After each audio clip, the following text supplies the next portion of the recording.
La Meuse est un territoire sacrifié depuis longtemps en fait, sacrifié par la Grande Guerre, sacrifié par l'agro-industrie, l'agro-business et puis maintenant par la poubelle nucléaire.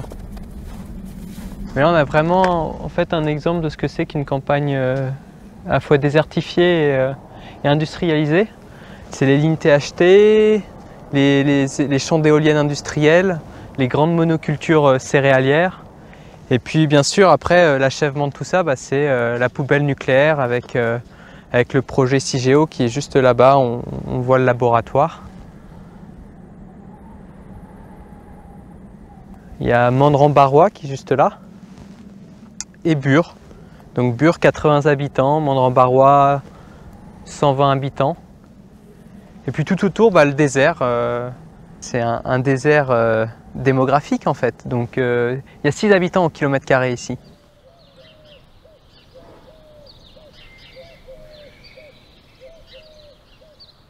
On m'a dit au cabinet du Premier ministre une fois, si vous nous mettez 10 000 personnes dans la rue en Meuse, eh bien là, on va pouvoir commencer à discuter.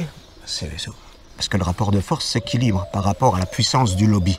On me l'a dit au cabinet du Premier ministre. C'est pas un fantasme d'écologiste farfelu ou de gauchiste radical. Et donc partant de là, ma question a été, mais comment peut-on mettre 10 000 personnes dans la rue en Meuse? Et on m'a répondu, c'est bien pour ça que la Meuse a été choisie. Le département de la Meuse, ravagé en 14-18, n'a jamais regagné sa densité de population d'avant-guerre. Est-ce pour cela que ce territoire se trouve à nouveau désigné comme par le passé pour recueillir les pires déchets de France?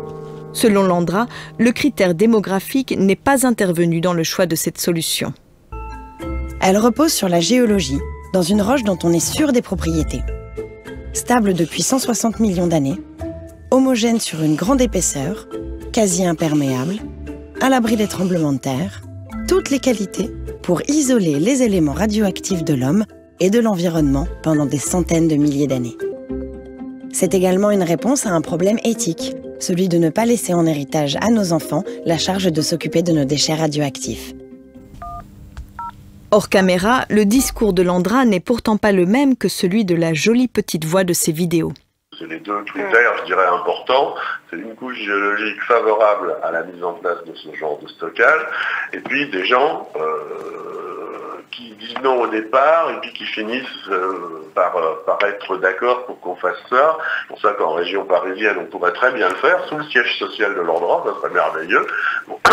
Sauf que ça fait toute l'île de France à aller expliquer notre projet. Et on voit bien que ça ne peut se faire que dans des zones qui sont à faible densité de population. Bon, parce que c'est comme ça, faut pas être hypocrite.